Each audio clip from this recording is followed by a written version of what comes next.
जय श्री राम, जय हनुमान। जिस लड़का या लड़की की शादी विवाह की उम्र हो गई है और बार बार कोशिश करने के बाद भी विवाह पक्का नहीं हो रहा है, माता पिता द्वारा सभी प्रकार के उपाय कर लिए गए हैं, रिश्ते आते हैं, बात चलती है, लेकिन बात शादी तक नहीं पहुंचती। कुछ रिश्ते ऐसे आते हैं जो आपके यहाँ विवाह करना चाहते हैं, लेकिन वह आपके लेवल के नहीं होते, तो आप स्वयं उन्हें मना कर देते हैं। और कुछ रिश्ते ऐसे आते हैं जहां पर आप रिश्ता करना चाह रहे हैं, लेकिन सामने वाले की तरफ से बात पक्की नहीं हो पाती। परिणाम स्वरूप बच्चों की उम्र निकलती जा रही है और विवाह में बहुत देरी बनी हुई है। प्रिय साथियों, आपके साथ भी यदि यही सिचुएशन है, तो विवाह पंचमी के दिन किया जाने वाला यह छोटा सा उपाय करवा सकता है आपके बच्चों के शीघ्र विवाह। साथियों, विवाह पंचमी इस बार 6 दिसंबर 2024 दिन शुक्रवार को है। इस दिन भगवान श्री राम और माता सीता विवाह बंधन में बंधे थे, तो उनकी विवाह वर्षगांठ भी मनाई जाती है और विवाह उत्सव भी मनाया जाता है। तो यह बहुत ही बड़ा शुभ दिन है और इस दिन रवि योग भी है और सर्वार्थ सिद्धि योग भी है। तो ऐसे शुभ संयोगों में और शुभ मुहूर्त में किया जाने वाला कोई भी अनुष्ठान या उपाय अनंत गुना फलदायी हो जाता है। तो ऐसे में आप अपने बच्चों के शीघ्र विवाह के लिए एक छोटा सा उपाय करें, तो आपके बच्चों के शीघ्र विवाह के योग बन जाएंगे। आइए उपाय की बात करें। इससे पहले छोटा सा निवेदन कि चैनल पर नए हैं तो सब्सक्राइब करें, बेल आइकन का बटन प्रेस करें, जिससे आगे आने वाले वीडियो का नोटिफिकेशन आपको मिल सके और इस तरह की शास्त्र सम्मत और सटीक जानकारी आप तक तुरंत पहुंच सके। और वीडियो को अधिक से अधिक लोगों तक पहुंचाएं, जिससे उनको भी इसका लाभ मिले और आप इस पुण्य कार्य में भागीदार बन सकें। कोई प्रश्न हो तो कमेंट में लिखें। आइए अब उपाय की बात कर लेते हैं कि यह उपाय विवाह पंचमी के दिन यानी कि आपको शुक्रवार के दिन 6 दिसंबर 2024 में सायंकाल में करना है। यानी यही कोई 5-6 बजे के आसपास, यानी सूर्यास्त के पहले आप इस उपाय को कर सकते हैं। माता पिता अपने बच्चों के शीघ्र विवाह के लिए कर सकते हैं और बच्चे अपने स्वयं के विवाह के लिए भी इस उपाय को कर सकते हैं। तो इस उपाय में आपको 9 तुलसी के पत्ते लेना है और एक लाल कलर की माता रानी की चुनरी लेना है और एक पीला धागा लेना है। तो पीला धागा आप मौली धागा से भी निकाल सकते हैं अथवा आप पीला धागा अलग से उपलब्ध करें। तो शुक्रवार की शाम 6 दिसंबर आप सायंकाल में स्नान आदि से निवृत्त होने के पश्चात आपको स्वच्छ और धुले हुए पीले कलर के वस्त्र धारण करना है और अपने पूजा घर में बैठ जाएं पीले आसन पर अथवा किसी भी आसन पर पीले कलर का वस्त्र बिछा करके अपने पूजा घर में बैठ जाएं।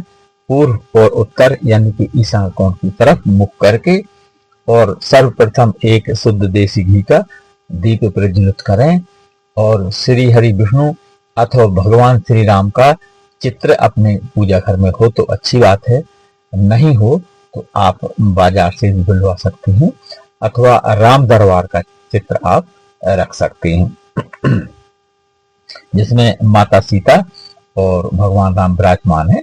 ऐसा चित्र भी आप अपने सामने रख सकते हैं और एक शुद्ध देसी घी का दीप प्रज्वलित करें और इसके पश्चात अपने बच्चों के विवाह की कामना करते हुए और यदि बच्चे स्वयं कर रहे हैं तो अपने विवाह की कामना करते हुए जो आपने लाल चुनरी ली हुई है वह माता सीता को आपको ओढ़ा देना है और आपने जो पीला धागा लिया हुआ है वह प्रभु श्री राम को ओढ़ा देना है, यानी उनकी तस्वीर पर रख देना है।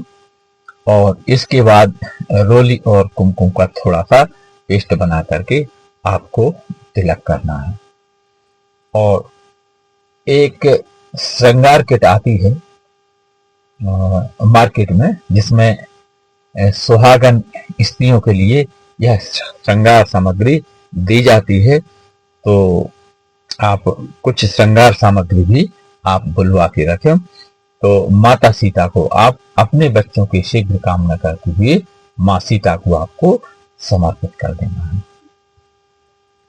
प्रिय साथियों, इसके बाद आपने जो 9 तुलसी के पत्ते लिए हुए हैं उन पर कुमकुम और रोली से एक पेस्ट बना लें और तिलक करके तुलसी पर आपको श्री राम प्रभु के चरणों में आपको तुलसी जी समर्पित कर देना है।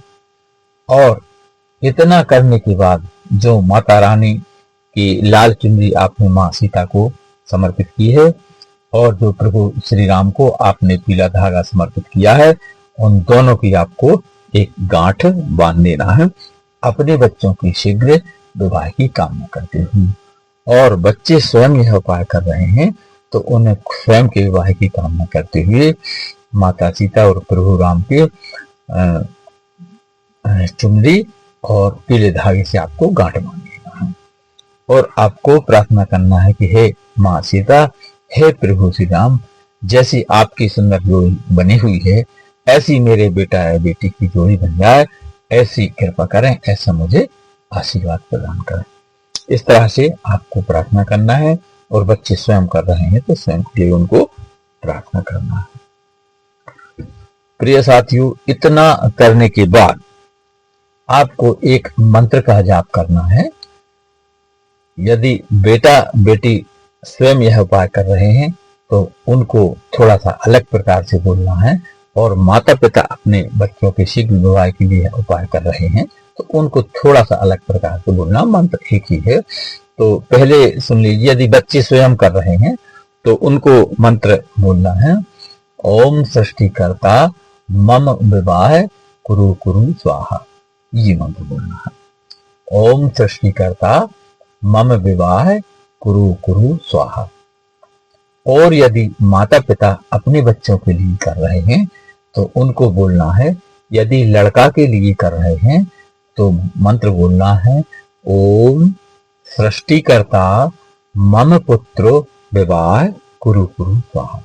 यह लड़की के लिए बोलना है, ओम सृष्टिकर्ता मम पुत्र विवाह कुरु कुरु स्वाहा। और यदि माता पिता अपनी बच्ची लड़की यानी कि बेटी के लिए कर रहे हैं तो उनको यह मंत्र बोलना है, ओम सृष्टिकर्ता मम पुत्री विवाह कुरु कुरु स्वाहा। ओम सृष्टिकर्ता मम पुत्री विवाह कुरु कुरु स्वाहा। इस तरह से अपनी बेटी के लिए मंत्र बोलना है। तो प्रिय साथियों, इतना करने के बाद आपको यह 2-5 मिनट शांत भाव से आप बैठ जाएं और प्रभु श्री राम के नाम का आपको चिंतन और मनन करना है और अपने बच्चों की शीघ्र विवाह की आपको प्रार्थना करना है। प्रिय साथियों, ऐसा करने से आपके बच्चों के विवाह में कितना भी बड़ा विवाह बंधन दोष क्यों ना हो, वह समाप्त हो जाएगा, खुल जाएगा। और बड़े से बड़ा मंगल या शनि दोष भी हो तो समाप्त हो जाएगा। बड़े से बड़ा पितृ दोष और नजर दोष अथवा राहु दोष बना हुआ है तो उसका निवारण हो जाएगा। और अन्य कोई ग्रह बाधा दोष है जिसे आप नहीं जानते तो उन सभी दोषों का निवारण हो करके और शीघ्र विवाह की योग बनेंगे। तो ऐसा इस उपाय का प्रभाव है। और इतना करने के बाद आपको जो संध्या माने काल में आपने जो किया है, सायं काल में आपने जो उपाय किया है, तो सूर्यास्त के पहले आपने जो माता रानी को चुन ली, माँ सीता को चुन ली, उस प्रभु श्री राम को जो पीला धागा समर्पित किया था उसे उठाकर इस गठबंधन को किसी केले के पेड़ में के तने में आपको बांध देना है, और जो तुलसी के पत्ते आपने श्री प्रभु राम को समर्पित किए थे वह उठाकर केले की जड़ में रख देना है, और जो माता रानी की चुनरी है और जो श्रृंगार सामग्री आपने माँ सीता को भेंट की थी, समर्पित की थी, उसे किसी सुहागन महिला को आपको दान कर देना है दक्षिणा के साथ, अथवा किसी मंदिर में पहुंचा देना माता रानी के, जैसी भी सुविधा हो। तो जय श्री राम, जय हनुमान। वीडियो पसंद आए तो लाइक, शेयर और सब्सक्राइब करें, अपने दोस्तों रिश्तेदारों को शेयर करें, जिससे उनको भी इसका लाभ मिल सके और आप इस पुण्यकार में भागीदार हो सके। और कोई कमेंट हो तो कोई प्रश्न हो तो कमेंट में लिखें। धन्यवाद।